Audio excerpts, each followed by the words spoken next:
কখন যে কার কী হয়, কখন যে বিপদ চলে আসে সেটা আল্লাহ তাআলা ছাড়া কেউ বলতে পারবে না। মাশাআল্লাহ।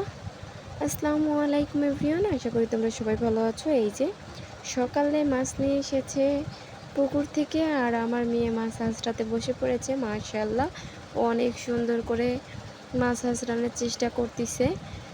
সকাল থেকেই যে খুব ভালো ছিল, বাট বিকালে এমন একটা কাজ হয়ে যাবে বুঝতেই পারিনি। তো মেয়ে পারতেছিল না, যে ক্ষেত্রে আমি নিয়ে নিলাম। এখন মাছটা হাঁসড়াবো, মাছ কাটবো, অনেক কাজ বাকি আছে। অনেক দিন ধরে ভিডিও দেই না, তাই মনে হলো আমার খারাপ সময়টা আমি আপনাদের সঙ্গে শেয়ার করি, এর জন্য আজকের ভিডিওটা দেওয়া। এই বিকাল পর্যন্ত, দুপুর পর্যন্ত সবাই ঠিক ছিল, বিকালে এমন একটা কাজ হবে ভাবতেও পারিনি। মেয়েরা যেখানে যায় সেখানেই সমস্যা। তো যদি বাড়িতে খারাপ কিছু হয় তাও বইয়ের দোষ, যদি ভালো কিছু হয় তখন আর বইয়ের গুণ কেউ গায় না, তখন বাড়ির অন্য অন্য মেম্বারদের সুনাম হয়। তো এই যে মেয়ে খুব অসুস্থ হয়ে গেছে, কারণ বিকালে উঠান ঝাড়ু দিতে লেগে, তাও 3টার দিক উঠান ঝাড়ু দিতে লেগে মেয়ে গেট খোলার সাথে সাথে মেয়ে গেটে থেকে দৌড় মেরে বের হয়ে গেছে। আর আমি ভাবলাম যে উঠানটা ঝাড়ু দিয়েই মেয়েকে আনতে যাই, এর মধ্যেই মেয়েকে কুকুর কামড় দিছে। মেয়ের বাবার কথা শুনে মুখ চেপে হাসতেছে। এত জ্বরের মধ্যেও বলে না, ব্যাঙের কি আর সর্দি গরম আছে, সেই অবস্থা হয়েছে আমার মেয়ের। শরীরটা দেখে হয়তো বুঝতে পারতেছেন যে কত পরিমাণের অসুখ। সবাইকে বলবো, সবাই খাস মনে আমার মেয়ের জন্য দোয়া করবেন, যাতে করে আমার মেয়ে খুব তাড়াতাড়ি সুস্থ হয়ে যায়।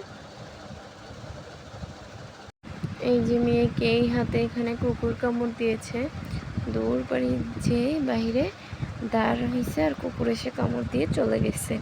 তো আমি দেখতে পাইনি, কান্নার শব্দ শুনে দৌড় পাড়ে গেছি, আর যে দেখি রক্ত বের হচ্ছে। তখন কি করব, হাসপাতালে নিয়ে গেছি। হাসপাতালে তো এইভাবে দেখিনি, কারণ ডাক্তার ছিল না। তারপরে বাইরে নিয়ে গিয়ে ডাক্তারের পরামর্শ নিয়ে ভ্যাকসিন দিয়ে নিয়ে এসেছি। ওই হাতে কুকুরের কামড় আর এই হাতে ভ্যাকসিন দেওয়া হয়েছে। আর এখন খুব পরিমাণের জ্বর, কিছুতেই জ্বর কমতেছে না। রাত 12টা থেকে শুরু করে এই যে সকাল ফজর পর্যন্ত, এই পর্যন্ত পানি, মাথায় পানি ঢেলেছি, জলপটি দিছি, তারপরে আবার গাও মোছাই দিছি। এরকম করেই সারা রাত নির্ঘুমা গেছে। আমি খুব খারাপ অবস্থা আমার মেয়ের। সবাই খাস মনে আমার মেয়ের জন্য দোয়া করবেন। এত ছটফটে একটা মেয়ে চুপচাপ শুয়ে আছে, ঘুম কিন্তু আসেনি, চোখ বন্ধ করে আছে, কারণ তার একদমই ভালো লাগতেছে না। আর এই কুকুর কামড় দিয়েছে, এটাতেও নাকি আমার দোষ। তো আমি যখন উঠান ঝাড়ু দিচ্ছিলাম, বাসার সবাই কই গেছিল। এত কথা বলা লাভ নেই, পারিবারিক সমস্যা সবার কাছে শেয়ার না করাটাই ভালো। সবাইকে আনন্দের খবর দিই, খুব আনন্দ করি, তাই দুঃখ তাই একটু শেয়ার করলাম। মায়ের কথাই আছে না, যে মায়ের থেকে মাসির দরদ বেশি, সেই অবস্থা হয়েছে। মেয়ে আমার সেবা করতেছি সারা রাত, আমি যত্ন করতেছি আমি, আর আমাকেই বলে আমি নাকি মেয়ে দেখি না, মেয়েকে যত্ন করি না। মেয়েদের জীবনটাই এমন, হাঁটতে গেলেও দোষ, দাঁড়াইতে গেলেও দোষ, বসতে গেলেও দোষ, আগে হাঁটলেও দোষ, পিছে হাঁটলেও দোষ, যেদিকে যাবা সেদিকেই দোষ। কামড় দিয়ে কী করে দিচ্ছে হাতটা, জানি না দেখতে পাচ্ছেন কি না। এরপরে ফজরের পরে এই যে স্কেল নিয়ে খেলা করতেছে, কিছুতেই এখন জলপটি নিবে না। একটু ভালো আছে, হুঁশে আছে, এর জন্য আর ভেজা কাপড় রাখবে না মাথায়, সরিয়ে সরিয়ে দিয়ে দিচ্ছে। খুব দেওয়ার চেষ্টা করতেছি, কিন্তু কিছুতেই নিচ্ছে না, কারণ জ্বর কমবে কি করে, ওষুধও খাচ্ছে না। তারপর যেটা দিচ্ছি তারপরেও কোনোভাবেই জ্বর কমতেছে না। জলপটিটা তো দিতেই হবে, কিন্তু সেই বেচারা জলপটি দিতে দিচ্ছে না। দেখতেই পাচ্ছেন কিভাবে ফেলে দিচ্ছে গামছাটা। তারপরেও জোর করে কয়েকবার দেওয়ার চেষ্টা করলাম, রাখতেছে না। তারপরে আর দেইনি। কি করব এখন, অসুস্থ মানুষ, কত বড় মানুষ, যেটা বলবি সেটাই তো শুনতে হবে। যাই হোক, কিছুক্ষণ খেলতেছে, একটু ভালো লাগতেছে তাই। দুদিন পরে আবার ভ্যাকসিন আছে,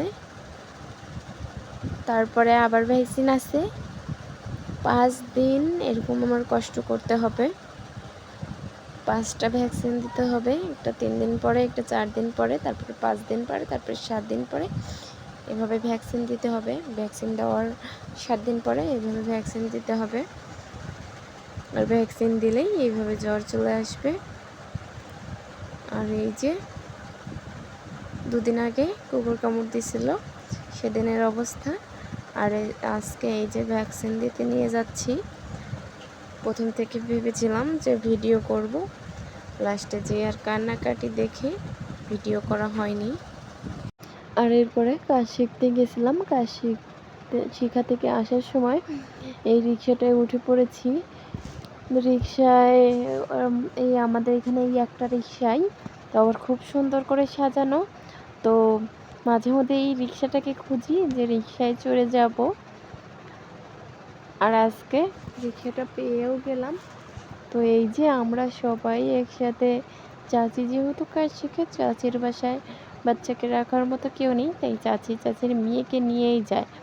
আর এদিকে আমরা দুজন, আমি মেয়েকে বাড়িতে রেখে আসি, কারণ আমার বাড়িতে অনেক কেউ আছে। মেয়ে খুব পরিমাণের অসুস্থ, তারপরেও মেয়েকে রেখে আসছি, কারণ এখন এমন কাজ চলতেছে যেগুলো আমি পারি না। এর জন্য অসুস্থ থাকার অবস্থায়ও আমি এসেছি। আজকের ভিডিও এই পর্যন্তই। সবাই ভালো থাকবেন, সুস্থ থাকবেন, আর আমাদের জন্য দোয়া করবেন। আর বিশেষ করে আমার মেয়ের জন্য দোয়া করবেন, যাতে করে আমার মেয়ে খুব তাড়াতাড়ি সুস্থ হয়ে যায়। আসসালামু আলাইকুম, আল্লাহ হাফেজ।